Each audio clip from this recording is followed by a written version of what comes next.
Bismillahirrahmanirrahim. Assalamualaikum warahmatullahi wabarakatuh.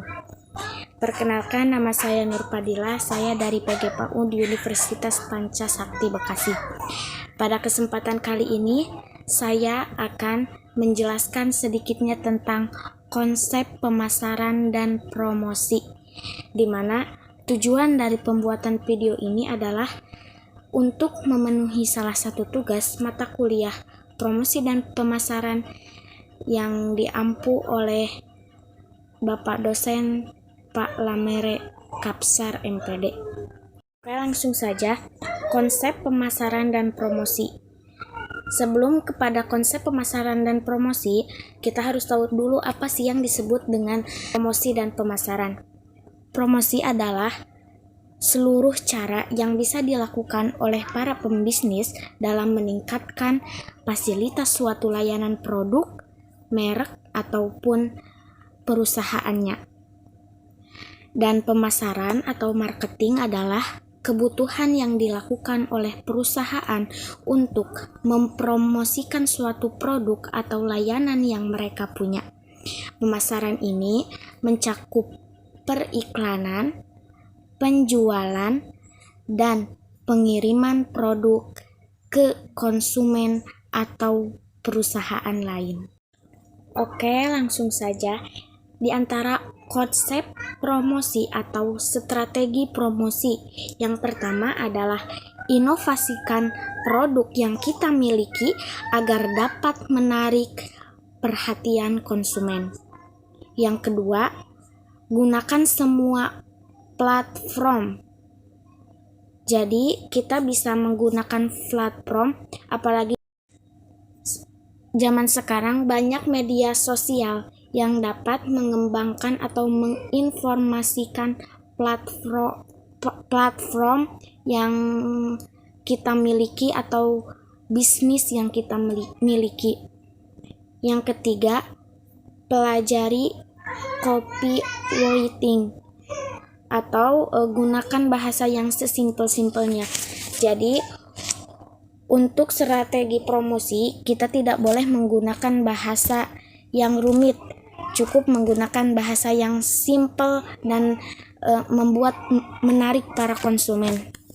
Yang keempat, lakukan promo. Nah, jika kita ingin mengalihkan perhatian konsumen, kita bisa melakukan promo. Contohnya seperti yang membeli 2 barang bisa gratis 1 atau sebagainya. Dan yang kelima, jangan lupakan endorsement.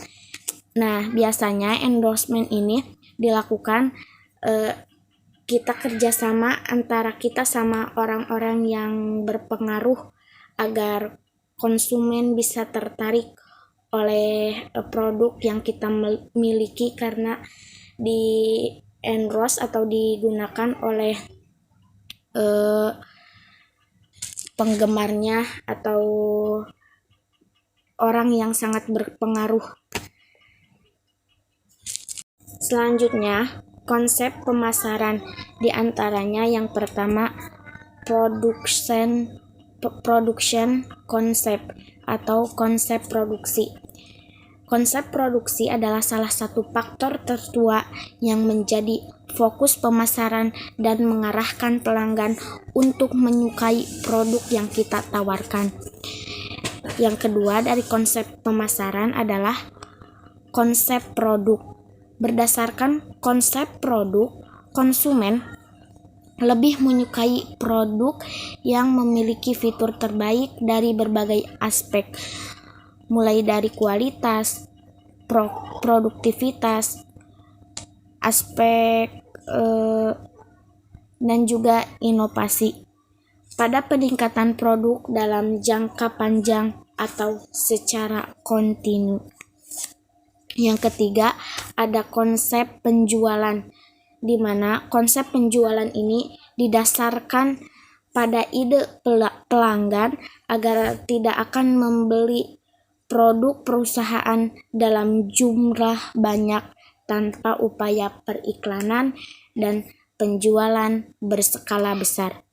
Yang keempat, ada konsep pemasaran. Pada konsep pemasaran ini, pencapaian tujuan organisasi atau penjualan tertuju pada pemahaman kebutuhan dan keinginan pasar yang menjadi target marketing. Dan yang kelima, ada societal concept atau konsep pemasaran sosial. Nah, jika kita menginginkan konsep pemasaran yang tidak hanya berorientasi pada kepuasan pelanggan, namun juga memperhatikan manfaatnya bagi orang lain, konsep pemasaran sosial ini cocok untuk kita gunakan. Jadi kesimpulannya, perbedaan mendasar pada konsep marketing dan penjualan akan membuat kedua konsep ini tidak lagi dilaksanakan. Pada konsep penjualan, produk adalah hal yang menjadi fokus utama, sementara pada konsep pemasaran, kepuasan konsumen menjadi titik awal pembuatan produk, sehingga konsumen merasa terpenuhi kebutuhannya. Mungkin hanya itu saja pemaparan tentang konsep pemasaran dan promosi yang dapat saya sampaikan. Kurang lebihnya mohon dimaafkan. Ditutup saja dengan wassalamualaikum warahmatullahi wabarakatuh.